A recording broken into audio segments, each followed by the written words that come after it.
We have to accept that it's very difficult to show in an interview that you have better technical skills than somebody else. So professional certification, why is to... You can have 50 certifications, but if you sit down in the interview and you're not able to communicate clearly with the person doing the interview, you're not going to get hired. I have been currently involved with hiring a CFO position. The number of applications I get and to go through them, it's like a really tedious task. Every organization has their educational criteria. Now it could be, if you know something, but you can't share that with somebody else, it doesn't matter that you know it. Nobody will know that you know it because you're not able to communicate it.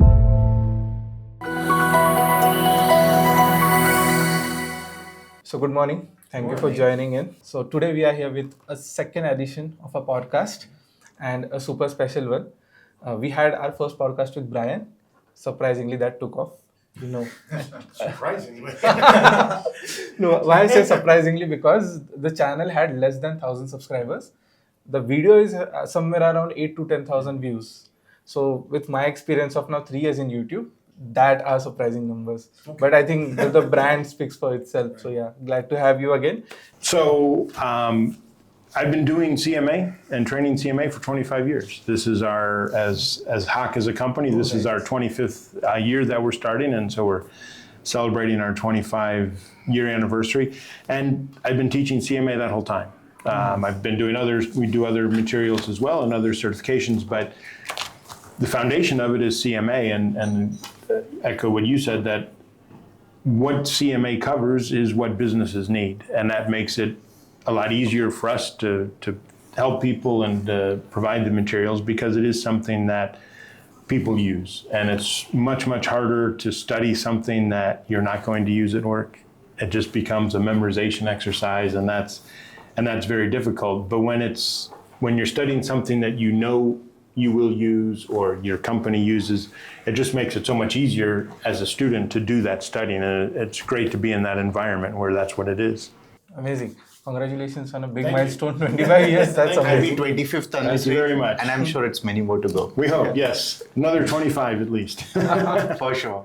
And today I'm actually excited because we have a quite unique theme at our hand.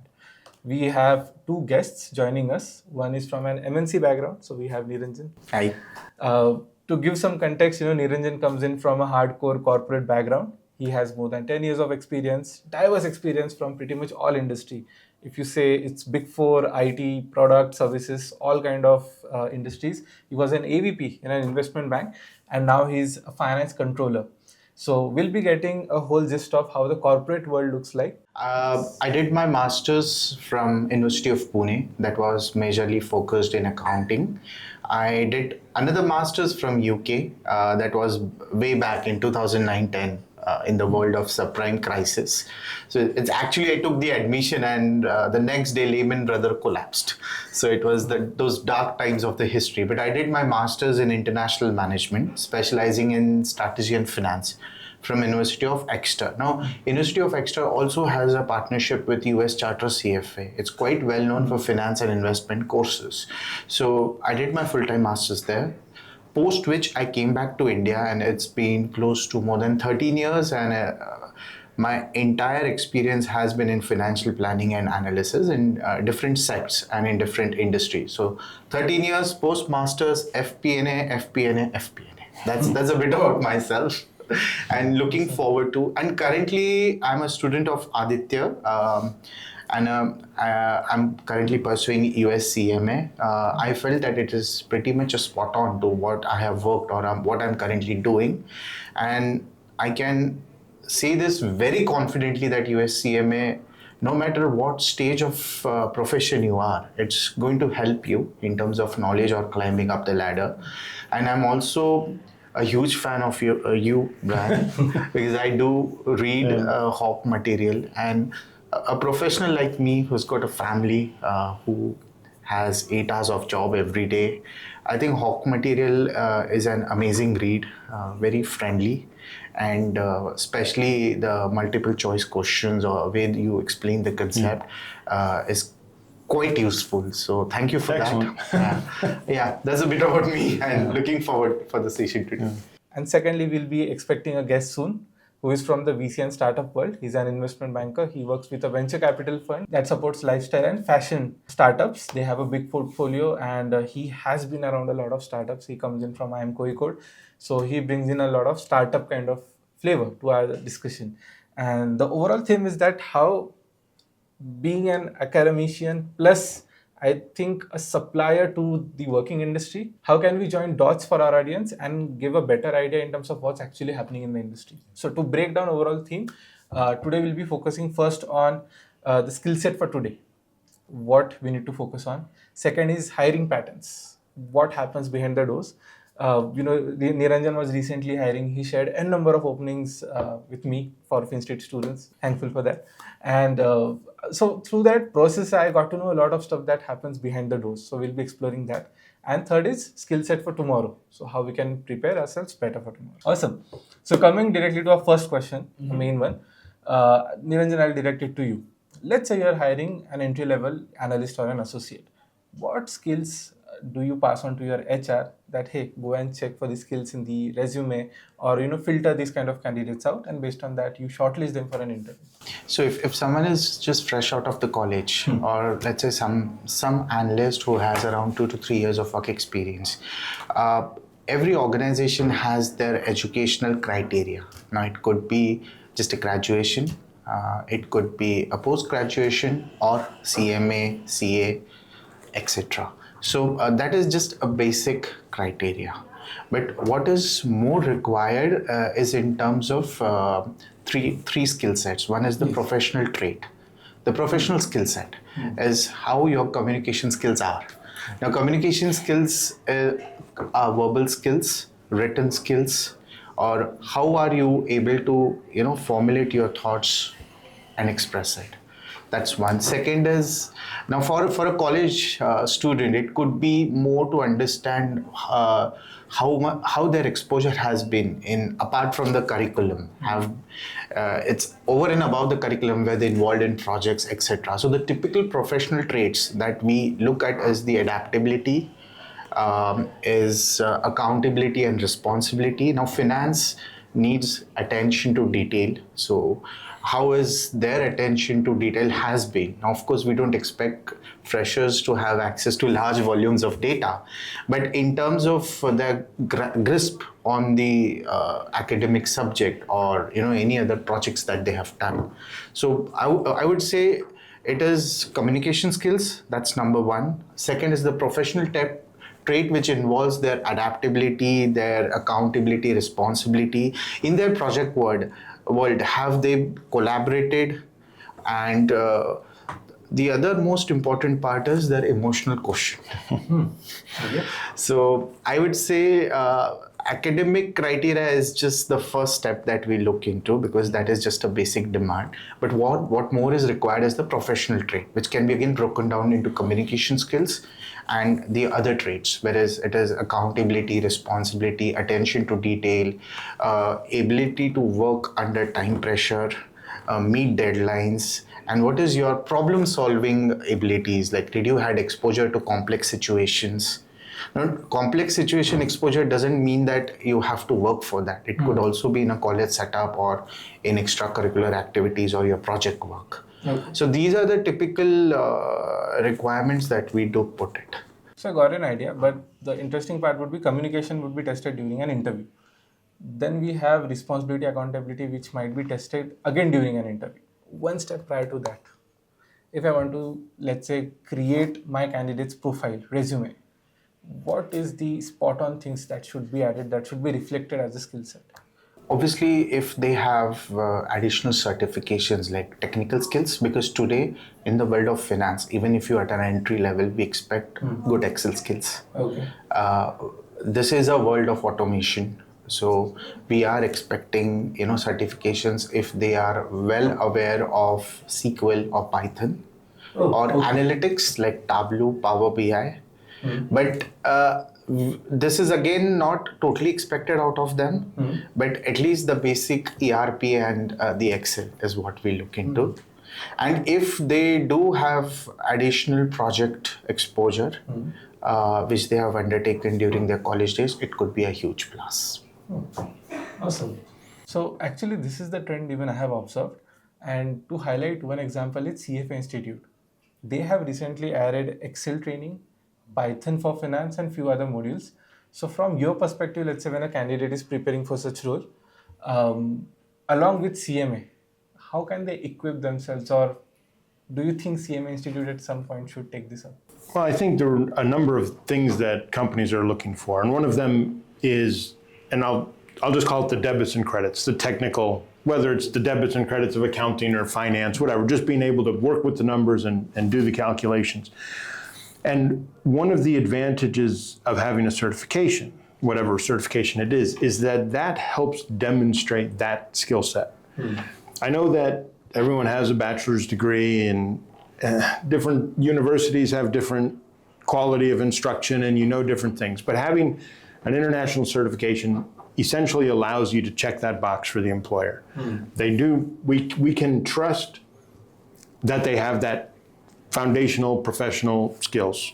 They know their debits, they know their credits, they know what a balance sheet is, finance, whatever the case may be, they have those skills.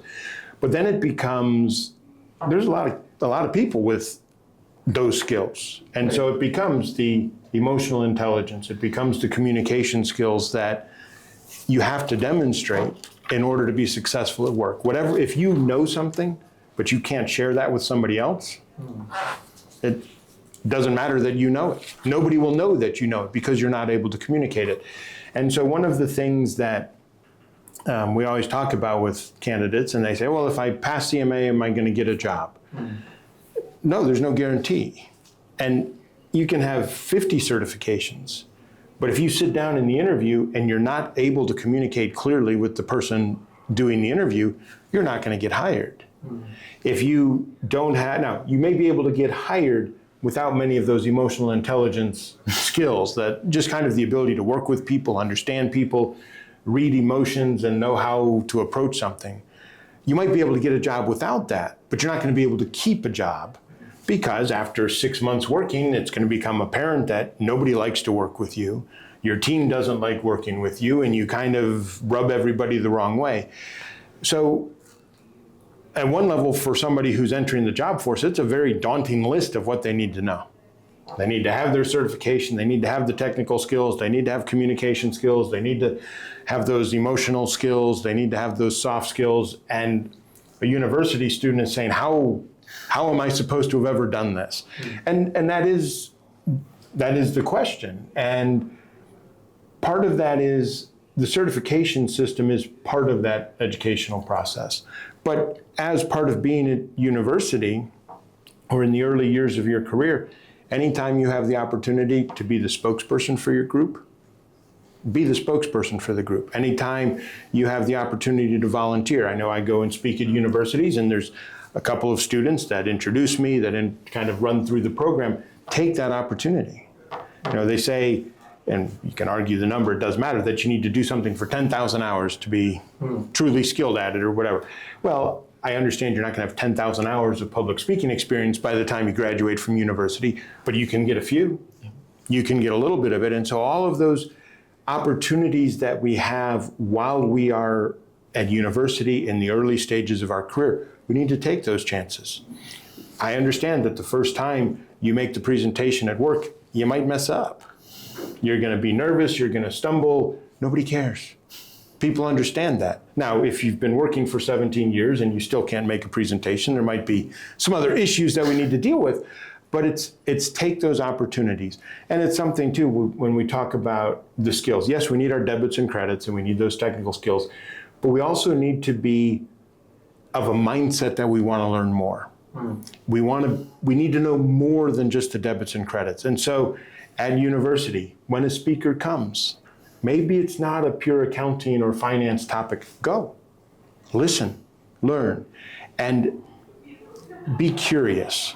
Okay, this is a good word that I think younger professionals, younger students need to try to internalize a little bit and ask. Last time I was in India, we did a number of CFO roundtables where we sat down and talked to 25, 30 CFOs and in other meetings. And we asked, what is it that you want from your young professionals? And almost everyone said, I want them to want to learn. I want them to ask. I want them to figure out why this is important. We have a report and you send it to this person. Why? What does that person do with it? How does this fit into the larger thing? And somebody just recently said, we need to understand how our job goes into the balance sheet or the P&L or the statement of cash flows. How is it that what we do ultimately impacts the company and the results of the company? And the fact that it's so much more than just the classes you take at university, the professional certification. And it's really up to each person to be proactive to learn that, to go out and to find that. Now, if CFA Institute is putting in some of these classes and modules, excellent. That's exactly what that support is. But they need to be proactive.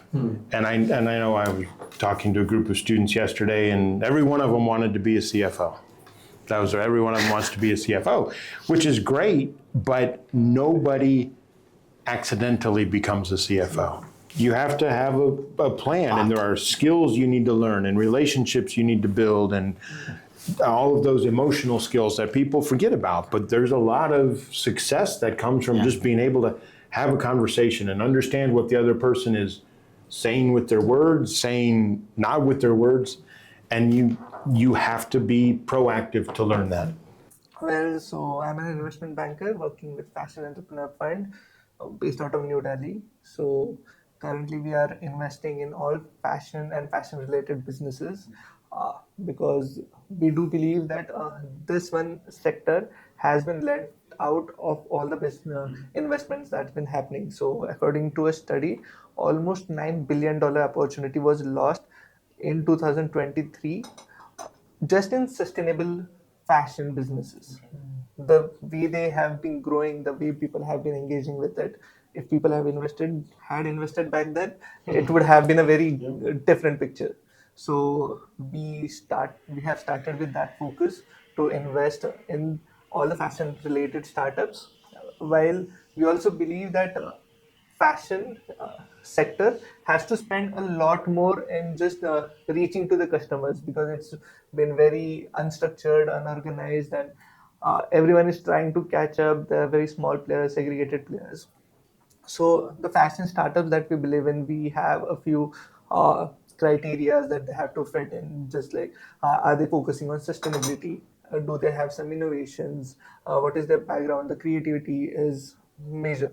But all the startups are not just getting the funds, but also we are making sure they get a platform to reach to all their consumers. So be it online, be it offline, we are helping them through each and other, like every way. Awesome. Yeah. So in continuation to our discussion, with this context, let's say whenever you are hiring finance professional in your domain, what are the top 3 skill sets that you look for?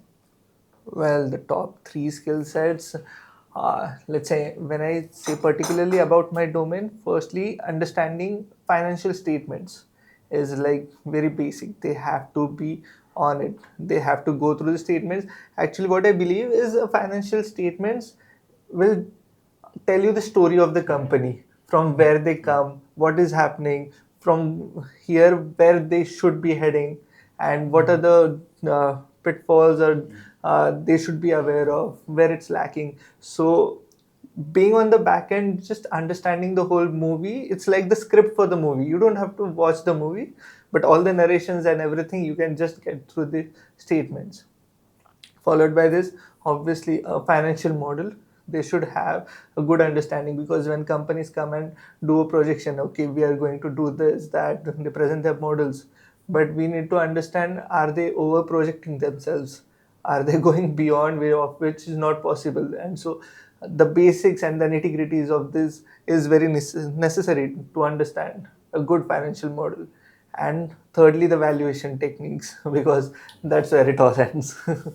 Awesome. And I also echo what Brian just mentioned about this during the college days, especially, no matter what opportunity you get apart from the academics, one should definitely try to get into it, because as one gets into corporate world, these skills are something, if you build it in the formative years, it's going to be very helpful. Because later on, adapting and changing yourself becomes very difficult, because you get into the race and it's like you have to focus on what you have to do. So even if it is an opportunity where you are just doing a fundraising, or even if it is an opportunity where you are participating in debates, or even if it is a small project, like in my college, I had a project where we visited a food factory to understand how do they do a product or process costing. So we had to go there as a group. We had to speak to them, and we had to submit our report. So it could be small things, small opportunities, but they add up a lot, because you step out of your comfort zone.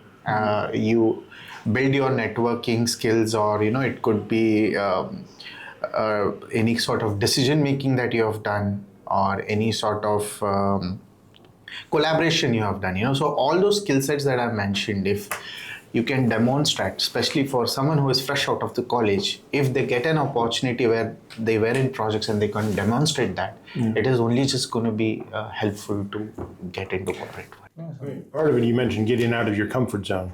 If you don't like public speaking, at university, you have the option to avoid it a lot of times. You don't have to volunteer. You don't have to do it. Once you start working, you're not, you're not allowed to do that. And so you're much better off getting that experience and going through that learning curve in a much lower pressure environment than at work, when your boss's boss is there and you have to deliver a presentation. And so, Sorry, please. No, it's just do it while it's lower stakes. And I can so relate to this. I didn't like to present myself in front of a large audience. I was very shy, sort of an introvert. Someone who would like to keep oneself to one's books, or just a small group of people. But that's where in our college we got the opportunity of this Toastmasters, which was a fantastic platform where, the whole model is so amazing, that where you also get a project where you participate, you cultivate your organizing skills, you collaborate, you contribute, you also get a platform where you develop your project and leadership skills, as well as you present yourself. So I think something like this is a great platform to hone yourself. And for sure, your accounting skills are going to matter at the end of the day, and there is no escape from that.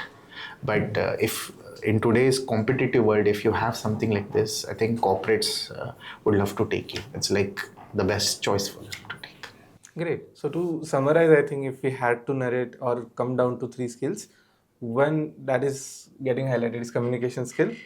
Second would be technical skills, and I'll consider, valuation of financial statement, understanding the debits, credits, or the overall, let's say, your requirement in terms of accounting responsibility over here. And third thing would be EQ, emotional quotient, that was being discussed. Now, let me build an interesting puzzle for you, Brian.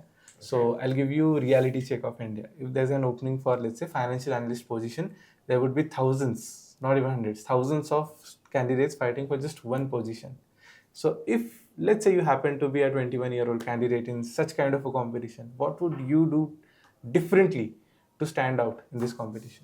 Well, one of the things, and I know this is going back to what we just talked about, but the way you present yourself. And it starts with, when you go to the interview, how you introduce yourself. Do you make eye contact? Is your handshake a confident handshake or not a confident handshake? And if you think in our own lives, how quickly we make an opinion about somebody. We meet somebody, and based on the smallest thing, we start with a positive or negative impression of that person. And so if that's what we do when we meet somebody or experience something new, we need to recognize that's what other people are doing. And so obviously those debits and credits and those technical skills are important, but if you, in the first 3 minutes, don't give that person a reason to find out whether or not you know your debits and credits, you're not going to. And I'll give a story from my life, going back all of these years when I was interviewing. And I had an interview with a company, and I thought I knew what they did. I thought I knew who they were, and I knew I should find out for certain, and I didn't. And so I sit down at the interview, and the person says, "So, Brian, tell me what you know about our company. And I had a choice. I could either say what I thought and hope I was correct, but if I wasn't correct, that's the end. Or I could say, I don't know, but really the interview was over. I should have just said, you know what? Thank you for your time, but I know you're not going to hire me now, so I'll just give you the gift of the next 20 minutes for you to do some work because in those first few minutes, I did not have an answer to the question he asked. It had nothing to do with what skills I had, whether I had the skills for the job, it wasn't even whether I could communicate. I didn't have anything to communicate. And so those technical skills are absolutely important, but in an interview, you have 15 seconds, 3 minutes to make a good enough impression for the rest of the interview to even matter and not just be a formality of the person asking you questions. And so know about the company that you're interviewing with, know about the position, know what the position does.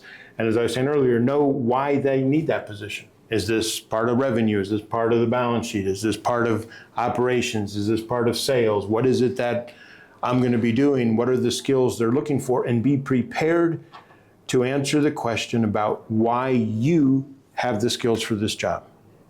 What class you took, what speaker you listened to, what seminar you attended, what podcast you listened to that's connected to what it is that they're hiring you for.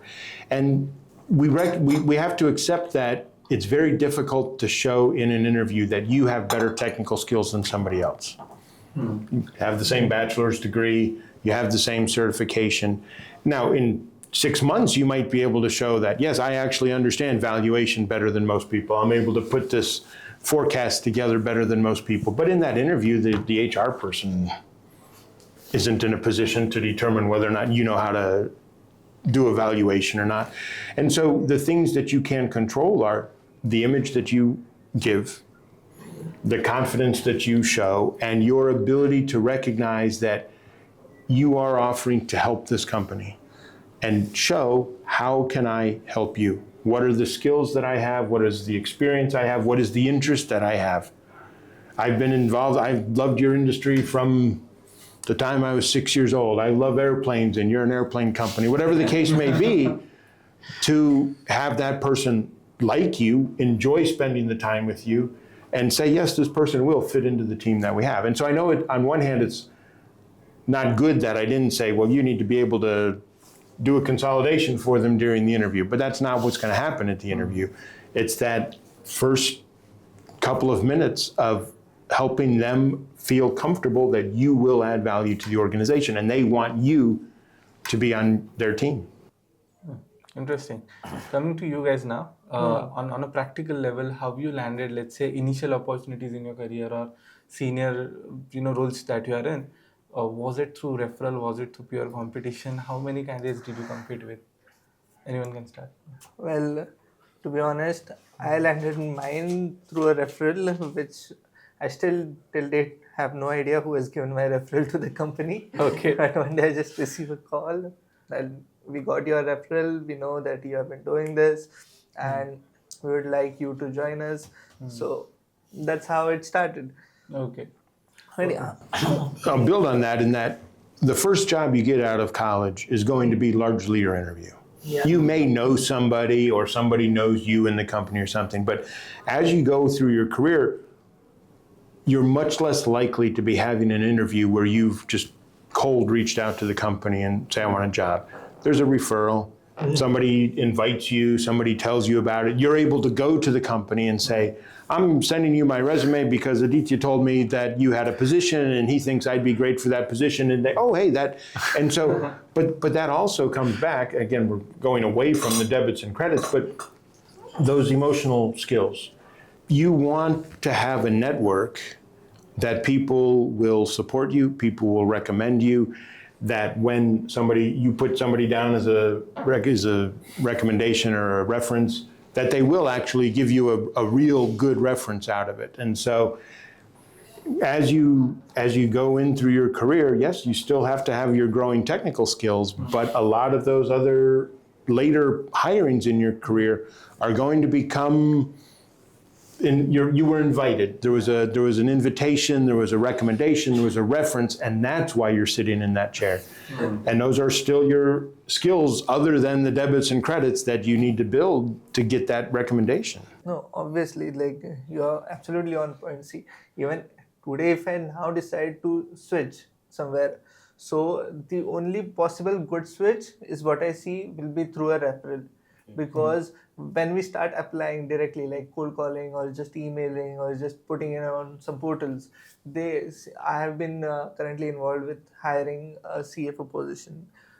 So the number of applications I get and to go through them, it's like a really tedious task, and I'm like, oh no. So if I always go out like, okay, if you know someone, you have worked with someone, and you know that these people will fit the criteria, do let me know, and it will make my process very easier. Trust me, it's a small world out there. Yeah. So 13 years back when I came back from UK, it was the dark times of the history. Now, I didn't get a platform which you guys got from IM or any other typical MBA from top-notch B schools in India, where you get a campus platform. I mean, it's not easy. It's not a cakewalk that I'm saying. You have to perform and competition is intense. But I didn't get it.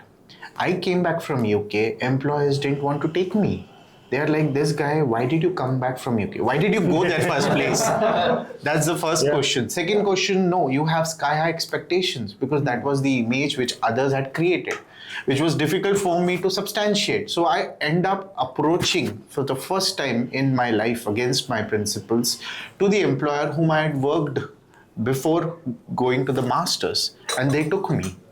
They took me in a profile which I don't know what it is, because they took me in collections profile, where I used to do a night shift. I used to call folks out there, you know, Liz Claiborne, DKNY. Yeah. So you must be knowing from fashion. So I used to call them and collect the money on invoices. And I did that for 6 to 7 months. I enjoyed it. I learned a lot there. But those were the different days. And then I took a switch to costing and then into FP&A. But to come back to the point, as years passed on, you know, those were the days 10, 15 years back. It was easy because you could put your CV on the portal and you used to get calls, a lot of calls. But over the years, I've seen it is only through the credibility that you build. It's only through the networking that you do, the performance that you do. It will help you to grow up or land up with a new job. Now, prior to this company, when I had joined my previous company, I was serving the notice in my old company. And one day I got a call from someone. It's like, hey, Niranjan, I heard you're going to join this company. I said, oh, no one knows. Only my reporting manager knows about it. How do you know? Well, we'll talk later. Let's meet up. So I met him. And what happened is, he had left that company and I was his backfill. So what happened is, before I was hired by that company, the hiring manager requested him to do a cross-check of mine in my current company as to how I am as a professional, how am I working. And fortunately, the feedback that went to him was good. And that's how I landed up with a job. And that's why I call it a vicious circle, a small world where, you know, you perform, be good, and it's going to help you. I want to ask you 2 questions, and then I'll make a point. The job you got as collections, was that your desired job at that time? As a fresher, that was plan B, C, or D, right? It was not a plan at all. That was not what you were hoping for. That's right. The job that you have right now, do you like it? I like it today, but that time, if you ask me, I didn't know what is interesting to me. I just got into the lake and I found it interesting. This is a perfect example of something that I think graduates, freshers need to recognize. Everyone wants to be a CFO. We understand that. If you expect your first job to be at the CFO or the senior vice president level, you're going to be disappointed.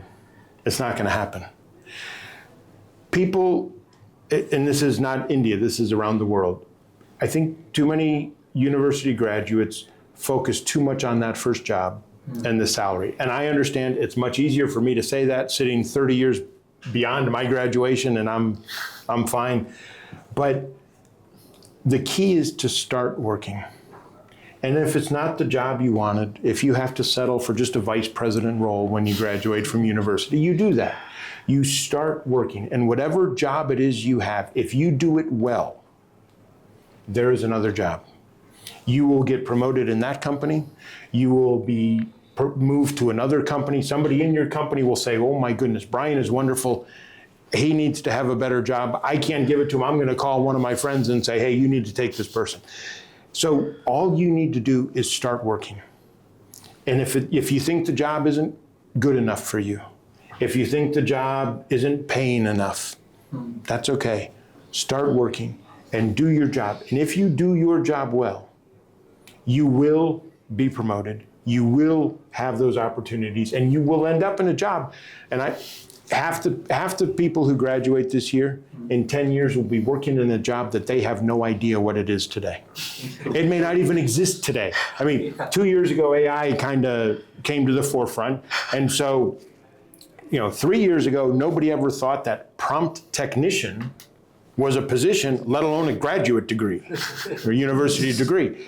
And so if we say, this is the job I'm going to have and this is what I want after university, don't do that. Be open. Be curious as to what it is that's out there. And so, and it becomes also, if you wait 3 months to get a job and you make a little bit more money in that job, well, if you'd been earning money for 3 months at a lower salary, you'd still be better off financially. And so don't just put on these blinders and say, I'm going to work for the big four. I'm going to do this. I'm going to go into investment banking. Find a job. If it's a good company, they're going to pay you on time. You're going to get experience. You're going to take the opportunity. We graduate from university and we have a lot of knowledge, but we don't know how to do anything. Exactly. We don't have any experience at work. So somebody needs to help us take that knowledge and convert it into job skills. The ability, theoretically, we know how to do evaluation. Yes. But that's different than when we actually get the numbers and we get the spreadsheet and we say, that's not a column. Yeah. What is that number? I've never seen. No, that wasn't it. And so we need to be open to whatever that opportunity is, even if it's not ideal. Do your job well, perform well, add value to the organization that you work for, and that's the foundation to being a CFO in 10 years or 15 years or whatever. Just to add on what he mentioned, so when I started doing the collection job, I never felt that this is a collections job. I have masters from UK. Why should I be doing? I took it and enjoyed it.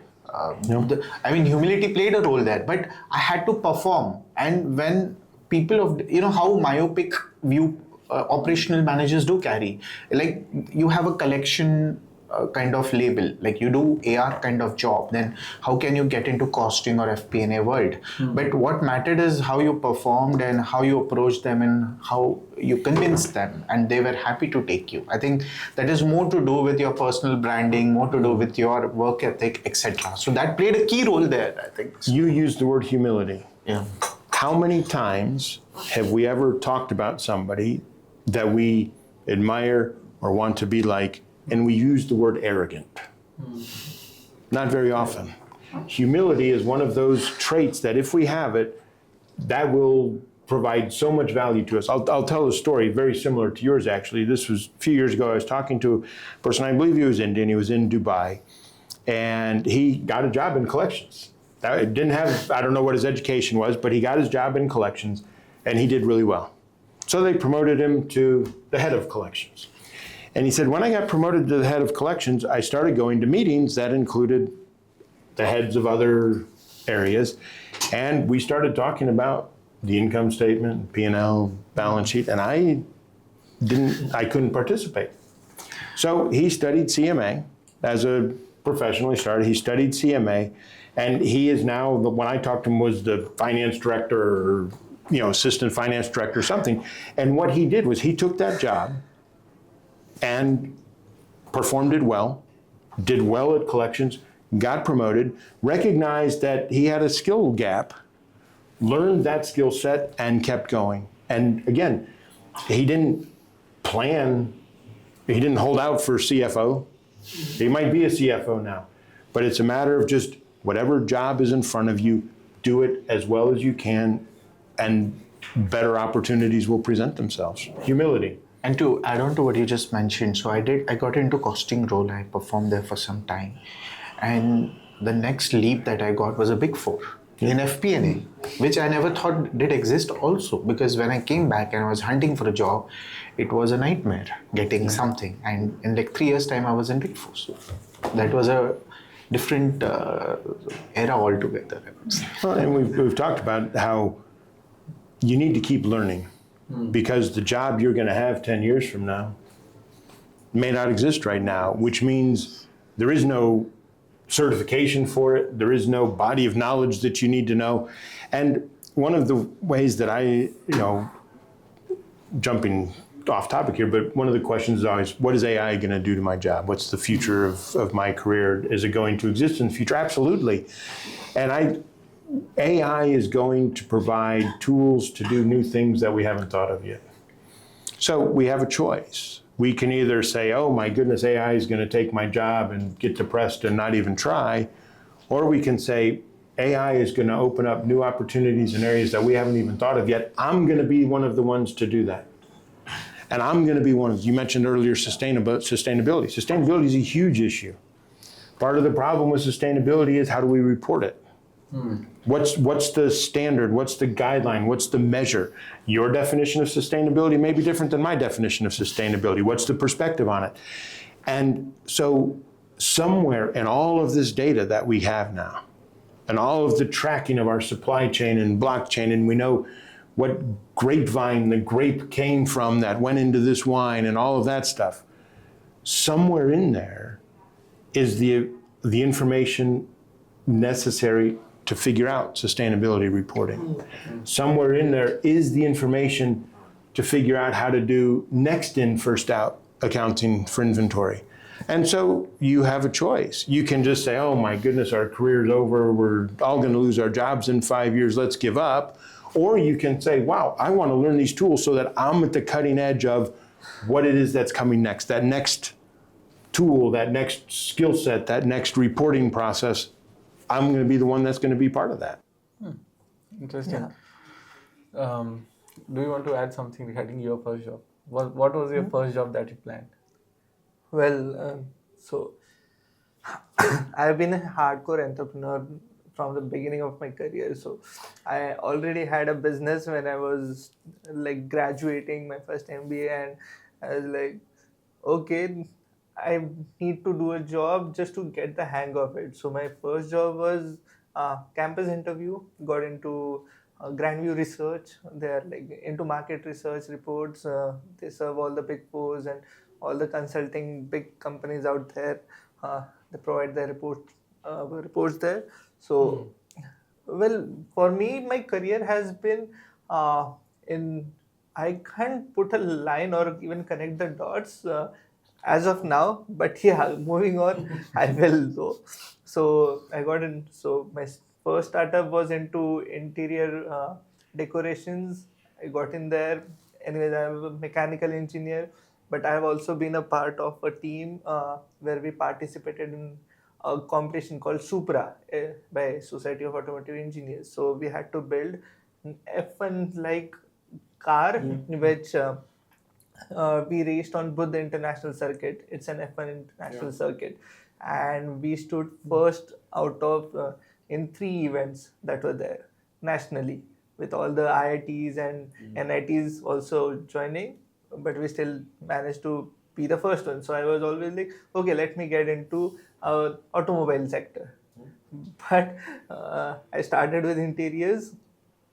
We had a fabrication workshop, so we did into kitchen trolleys. So I redesigned some of the aspects of this kitchen trolleys. While I was doing that, then I found a job which I did for a very short period, I would say, and then got out of it, focused on my business, and started another venture. One was in apparels, and one was in events. The events IP, we had someone interested in the acquisition of it, so I got out of at the same time. My apparel business also was doing great, but one of my friend, so we were partners, and he wanted to take it ahead, and I wanted to focus on my interiors. So I let that go as well and started focusing on my interiors. COVID hit. Then I decided to pursue another MBA. I thought, let's get back into the job world, because businesses and all, they see a very up and down, and interiors and COVID didn't go hand in hand at all, because it had people coming into the houses and working, so it went down to zero. Like, and I still wanted to support all my employees that were there. But then I thought, okay, let me also have, because when I started looking out for jobs, then I didn't have a job background experience, so no one was willing to take me. Then I decided, okay, let me get into a good business school this time. So I went for it. I did my MBA from IIM Kozhikode, full-time course on campus. Ivy League equivalent in India. So it's one of the top three. Yeah. It's currently ranked third. After Ahmedabad, Bangalore, it's Kozhikode. So I got out from there. Then I went back to LiveSpace, joined here in LiveSpace, and while I decided to switch, I had it in my mind to switch, not be in the interiors part. Then I get a call from FEF, Fashion Entrepreneur Fund. So, as I said, I had also been doing startup consulting during my course, post my first MBA, after getting out of market research. So, I had to help people with market research, their go-to-market strategy, their budgeting as well, what would be their revenues when we worked, because it also had consulting. Today, when I'm working at FEF and analyzing a business, now I know, okay, if they're building up a franchise, if they're getting a store done, I know the calculations behind a store. I know, I was in the apparel business, so I know the cogs of an apparel business, the inventory turnover. I'm experienced with that as well. I've done go-to-market strategies, so I'm experienced with that as well. I had my own startups where I gotten out from, so I know about the valuations and how do you pitch to someone to get a buyout. So all this basically kind of connected the dots to get me into the role that I am in today. Yes. Well, but never did I think I would be in this role. Well, very briefly, in terms of what young people graduating now is, you're going to have more than one job. Your first job out of university is not your last job. You're going to have 2, 3, 4, 5, 6, 7 of them. And we just need to accept that and know that, as I said, this is not your end. This is the beginning. Do well, and who knows what the road is going to be. So this brings me to one question. We may drift a bit, but this is more towards you. So any fresher, if let's say out of the college or certification, how should they decide? Like, is it okay to join a startup? I mean, I'm sure startup has got long hours, but the kind of exposure you get in a startup is something which it prepares you no matter where you go. But so what is your advice to a fresher, because startup has got long hours or there are issues on job security, etc. So, Yeah, well, everything is true, but nothing can beat the exposure that you get there. And if you have a boss like me, definitely yes, because I am a person who likes to empower, give them the responsibility. So today, the interns that I have converted into a full-time employee, today, if these people from my team go and stand out into the business job market, I'm sure they'll be picked within an hour even, and at a much higher hike that any standard hike that a person switching a job would get, because today I have involved them in the negotiations process. I have involved them in all the analysis, and when it's time to talk or interact with the client, I let them do that. I stand behind, or I'm just sitting next to them, but I let them proceed with the talks. And they have seen the process from screening to the final execution of the deal, and it's been hands-on. I learned from my experiences. When I started my own businesses, I used to head everything. I wanted everything to go perfectly and without any issues. So I used to lead forefront everything, but then I saw everything coming onto me. But I am still a human. I can manage only till a limit. So that's when I started learning, okay, I need to delegate and empower them. So I have a chain of three, to be honest, but even the ones reporting me, so she came in, she was very good at what she was. She was a CA from KPMG with a VC background, and she came in. She was basically handling all the term sheets, and I was overlooking it. But then she took all the term sheets, editing and everything as per the negotiation in her hand, and she was like, "Oh, I have so much to do. I have so much to do." And one day I'm like, "Okay, let's imagine you wanna take a leave. Now you know everything. Where's the document? What are the changes made in it? And you have all the. And tomorrow, if you're not there, my whole process will go down the drain. I'll have to jump in. Okay, you have informed me, but I'll have to take in like multiple term sheets, go through them. Okay, this is what is happening. But if you have a team of four, why don't you split the responsibility among the four? And even among the four, there will be a backup if one leaves or someone else leaves. So this is also how you ensure with a backup that your chain doesn't fall off. That is very important, and it also helps empowering. So you're doing like one stone, two birds kind of a thing. Nice. Great. Coming to the next important topic on table. So, having worked in startups and having worked in MNCs, I'll talk about the MNCs first because somehow I started there. I never felt like I was doing finance. And I always felt like I'm more like a data analyst. That data is coming on my table. I'm just running few steps, few processes, rolling out a report, and there's someone else who's taking decisions or analyzing it actually. And over here, major role was played by technical skills, but in terms of learning tools. How would you work on Excel, Tableau, or we had ClickView in Deutsche Bank and other tools. Then when I got into startup, then I actually felt like, okay, now I'm trying to make sense out of the data. I'm also assisting in terms of decision making. And now whatever I've learned is maybe being used to some extent. So between this split of learning tools versus the domain, there's a new wave in the market because to a large extent, students in India have realized we are kind of a support system for major firms based out of the western part. So the business analyst has been a new talk of the town where a lot of commerce candidates now, earlier it was only meant for developers or engineers who are into computer science, but a lot of commerce candidates are getting into BA courses where they are trying to learn advanced tools right out of college. I mean, Excel now sounds like an ABCD. That conversation starts from Power BI and Tableau and so on. So coming to you, how would you compare CMA with the BA certification business analyst? Do you see it as a complement or do you have any different view? Well, I think it's the foundation.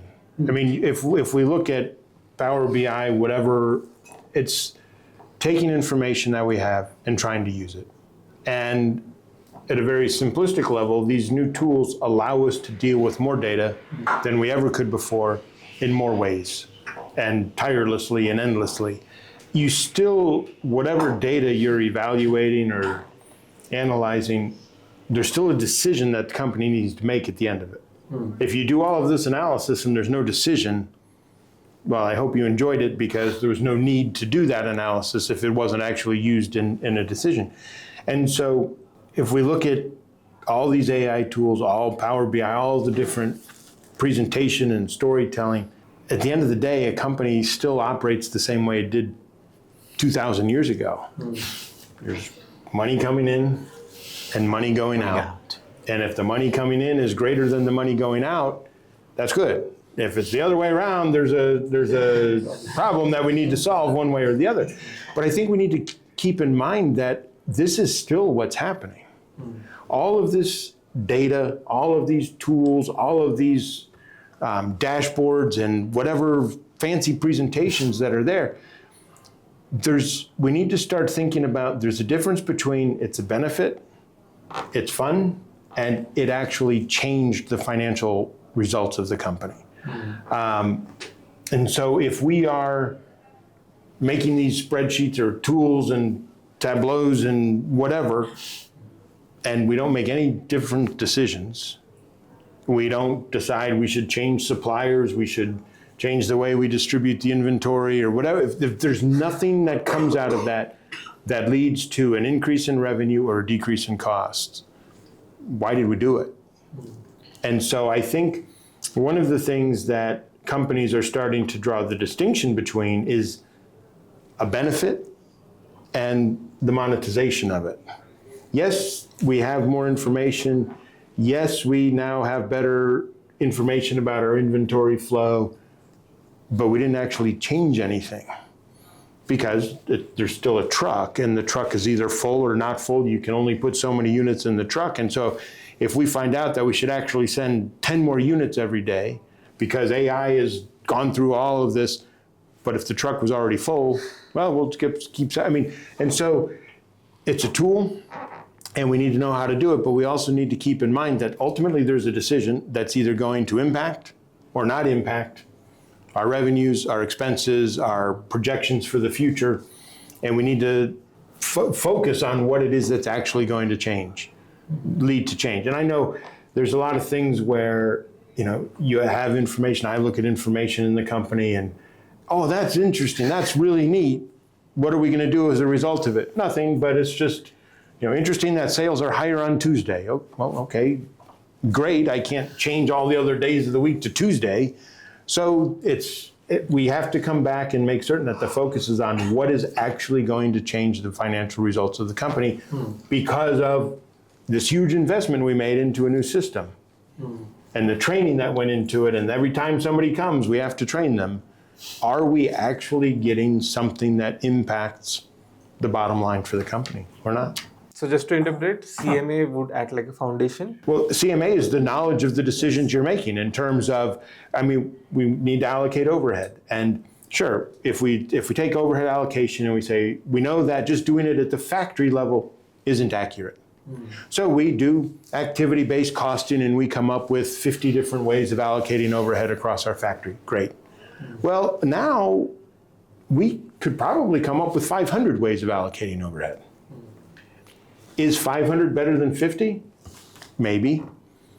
Probably, it is. Yes, it should be. But if we determine that the overhead allocated to our product is 483 rupees instead of 482, we're not changing the price. Nothing's happened. And so there is a point where more information doesn't help. And that's kind of we need to make certain that the information we're getting, the additional work that we're doing, if we allocate overhead 5,000 different ways, is it actually going to give us information that will change a decision that we're making? And CMA are those decisions that we have to make. Yeah. I can substantiate this through a professional experience of mine. So when I was working for the IT product company, it is a cloud enterprise company. There was a clear mandate from the CFO that he would like all the reporting activities migrated to Tableau. So he would, especially for CFO and the CFO team, the leadership, they want to see that they wanted to explore the value add that the reporting activities, if migrated Tableau, would bring to us. Plus, they also wanted to explore the optimization measures, like eliminating inefficiencies and what is the value add. Now, coming straight to the CMA, I got the opportunity to upskill myself in SQL, Python, and learn Tableau, which is very contrary to a typical standard finance job that we do. So how CMA helps is it gives me in-depth finance skills, because I'm going to work with finance stakeholders, and in a normal situation we would have a dedicated technical team and the finance guys. But if a finance guy with a deep pocket of finance knowledge upskills oneself in this technical skills, the turnaround is going to be quick.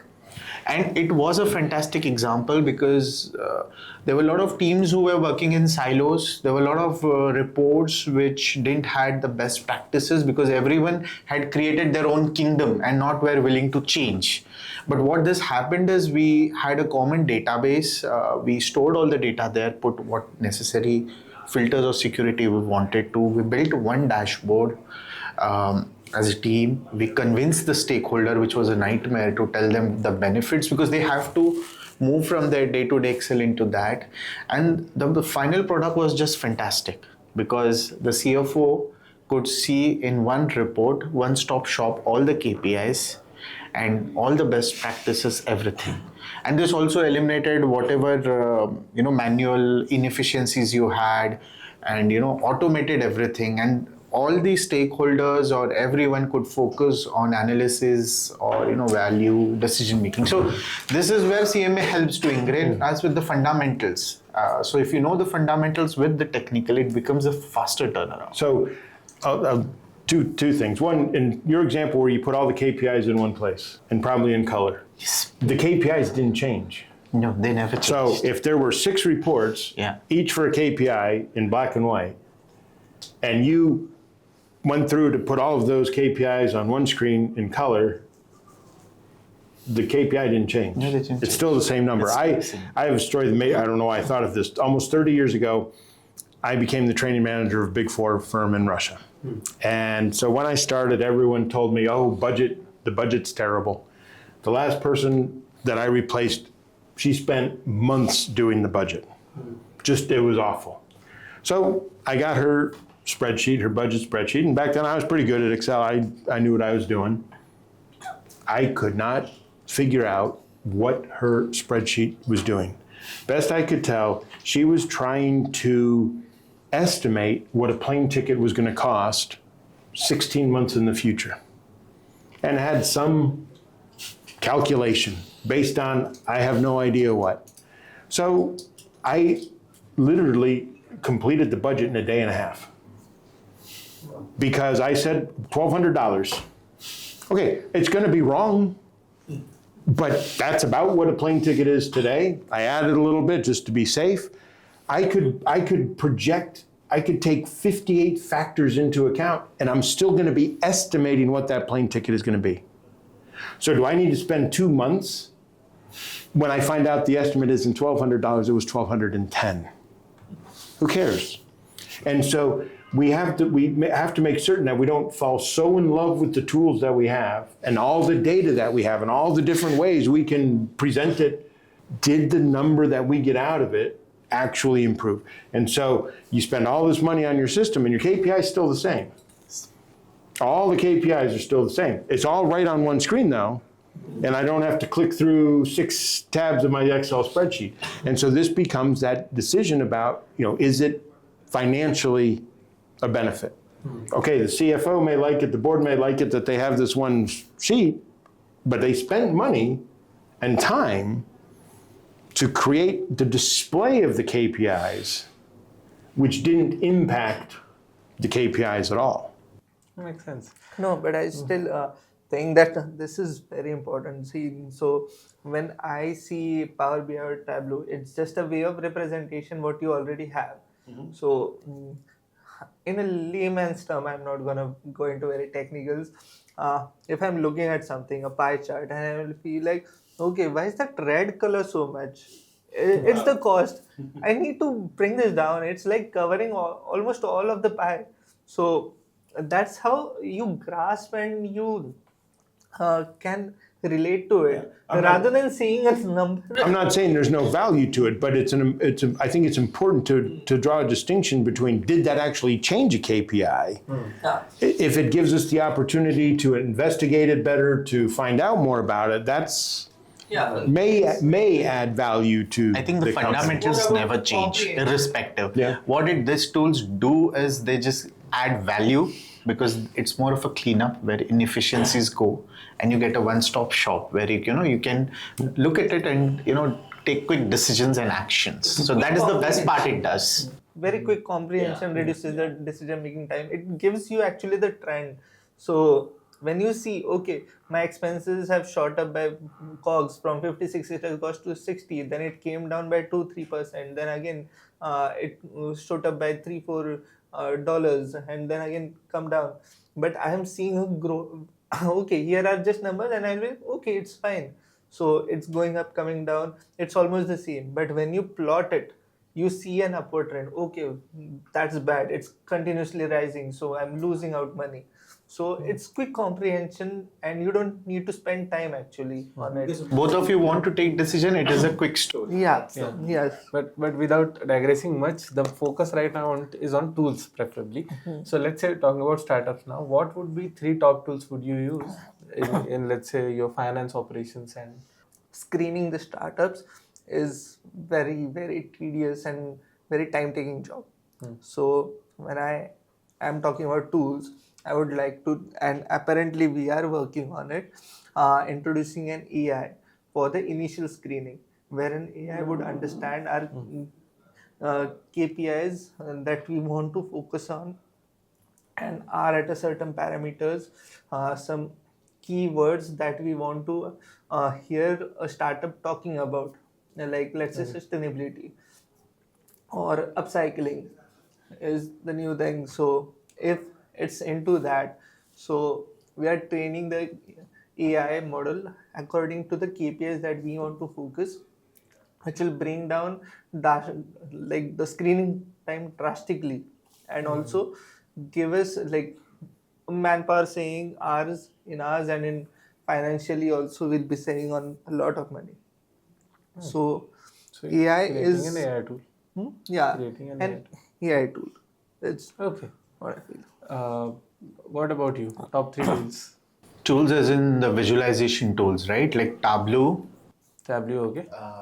ClickView, and Power BI. So I have used all 3 of them, and all 3 of them have been very helpful. I can't endorse any specific because the cost for that differs from company to company. So what they want, how they want out, but these 3 tools have been, the visualization tools have been quite good.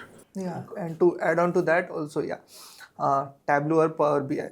So whenever we, so our portfolio companies, whenever we have to pitch to any other investor, our company, the visual representation is what helps me the most.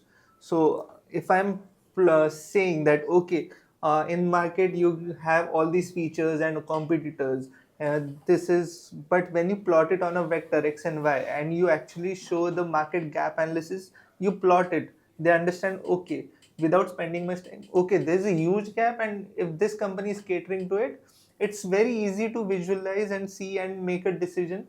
Okay, this is great, I want to invest in this. So a visualization tool to pitch to another investors, co-investors, and for next round, it's the best way. In India, where are you located? Dropping pins on a map is one of the best way, I think, to present your location, rather than saying we have 40 stores. Okay, that's impressive, but where are these? All these are on the north of India. Okay, then you have a good huge potential on the south.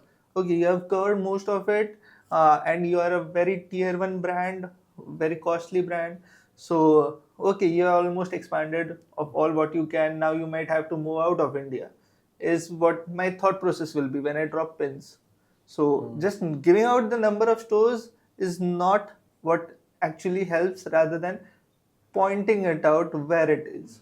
And one last, the visualization tool, the benefit that it has given, let's say you guys are the CFO and you are somewhere at a distant location, but you have the mobile access and you just want to see the results, or see some communication or take some decision. This visualization tools will if you auto schedule it, it will send you a PDF which you can download it from your mobile and actually just scroll it and see what is the story. So there are a lot of value add that these tools have given, but having said that, the fundamental remains same. Coming to a very critical point on this, and Brian, I'm looking forward to your opinion. So in that, it's my estimation that in, let's say 5 years down the line, I don't see finance as a silo function now. I think fintech as a role, or finance plus tech as a skill, would completely take over. What do you think about that? It's something that the silos in a company are going to come down or merge or something. And so I think that's going to be, accounting isn't going to be what it is today. Finance isn't going to be, it's going to, those lines are going to blur. And one of the things, if we take all of this information, accounting is looking in the past. It's what happened, but really all the decisions should be based on what's going to be in the future.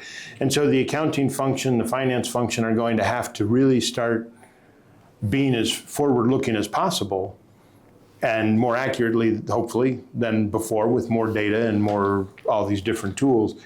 But it's going to become less and less of a, this is mine and that's yours. There's going to be a lot of overlap and blending, and it's not going to be distinct areas. They'll merge. And that's why this finance business partnering is picking up so much.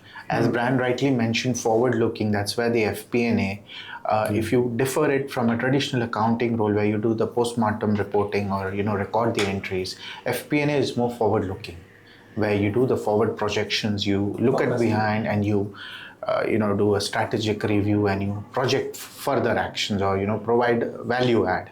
And that's where this finance business partnering is coming big time, because you end up building a relationship with the business and working with them to ensure, whatever decisions are being taken or discussions are taken are captured in your financial reporting. Okay. So this is quite interesting. But again, coming back to a point where we mentioned that being curious and knowing what is going on right now, this is going to be super helpful for our students or any professional who has less than 5 years. Now coming to your specific roles in current time. What are you guys looking forward to 5 years down the line, and what skills you are learning right now? Well, I'm definitely focusing on AI tools because I need to implement it. And the way I see it forward is, to some extent, AI will be taking up jobs of the people who are just operating, like doing a very daily, regular routine. But on the other hand, there will be job openings where you train the AI. You tell it how do you do it, or whatever your job function is.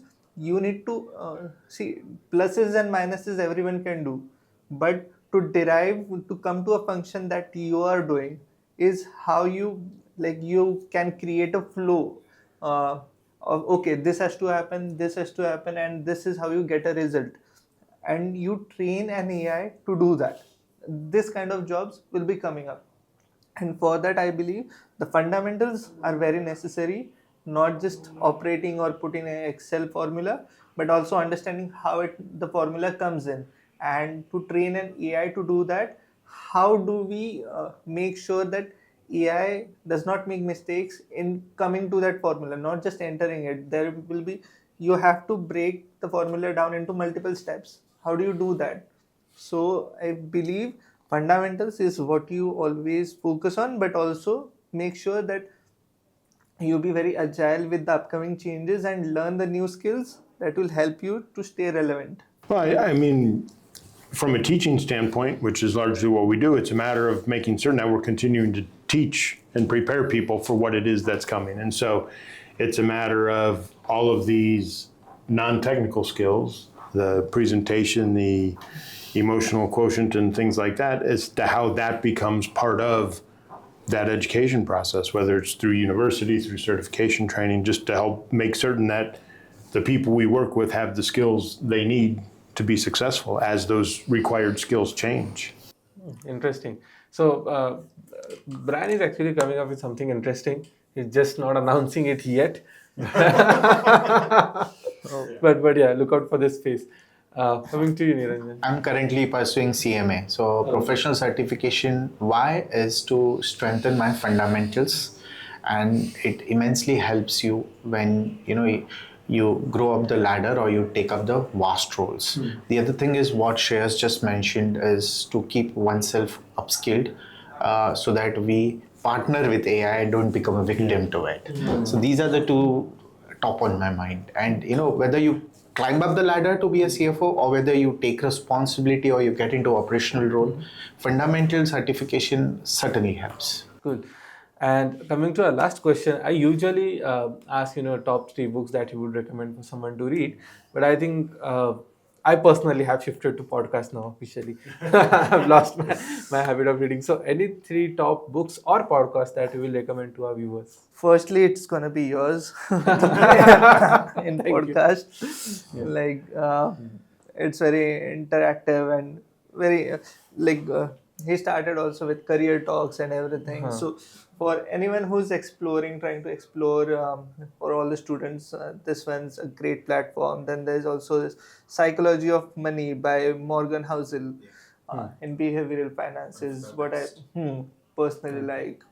And then a usual classic, Rich Dad Poor Dad. I mean, that's It's a classic. It's a classic. One to start with or begin with is what I always recommend. Whosoever has maybe missed out on it, it's one to set up your good mindset and understand the reality outside that's there. So these 3. Awesome. I have a podcast that I like. It's called Acquired, and it's a history of companies. And so it goes through Microsoft and Mars and all kinds of large companies. And other than that, I don't have a specific podcast to recommend, but I would recommend podcasts outside of your normal area. So if you like finance, do something about empathy, do something about leadership skills, do something about politics, do something about cultures in another country, because it's more than just having the technical skills. And so having that other point of reference, that other type of knowledge. And so when you get those categories come up as podcasts, choose something that's in a category you haven't listened to.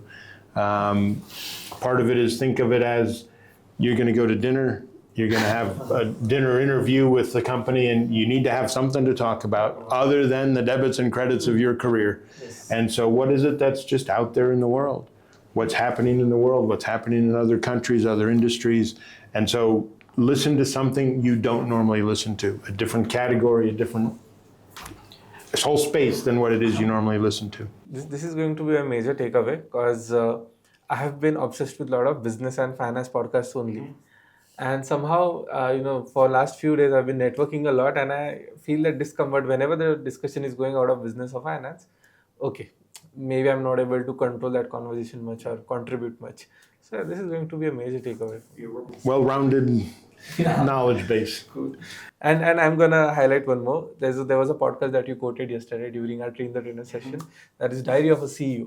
Yep. So that is one of my favorite podcasts. So do check it out. And Niranjan, coming to you. I think if most of the students who are currently in the college, they need to concentrate on 2 things. One is improving their communication skills, which also includes English, because we have a lot of students who are in vernacular medium. Right. So they have to prepare themselves to perform and in a corporate world, especially in India where English is a medium. So I think I remember, will not take much of your time, but in my college days, the best way to learn or master English was to, read newspapers. But there is, I don't know if you guys remember, but BBC World Service is a very good resource to learn English, because they have their daily podcast. And there was this gentleman, Peter Day, who during, especially between 2000 to 2015, he used to roll out quite regular podcast. It used to talk about globalization. It used to talk about this technology. It definitely talked about robotics. It also talked about bookkeeping, finance. So if we can actually listen to this podcasts, reading and podcast, we would definitely cultivate our English skills quite good. And I think rather than watching a video, listening is a very good exercise, because you listen, you imagine, and it helps you quite forward. Other thing is TED Talks. And someone like you or Brian in their respective fields are already doing a fantastic task by contributing. I was about to think you're already doing TED Talks and not yet. I'm sure very soon. And the 2 books that I would recommend, one is The Compounding Effect, because it's a wonderful book to read. The third is not very well known, but it's known as The Ultimate Gift. It was written by Mr. Stovall. It's a beautiful book. There's also a movie made out of it, US based. But the ultimate gift talks about 14 principles, fundamental principles, which one should follow to have a peaceful and a successful life. Awesome. So that brings us to the end of our podcast. Thank you so much, gentlemen, for joining. It was a quite fruitful session. I hope you guys loved it too. Absolutely. Awesome. Let's wrap up. Thank you. Okay, thank you, sir.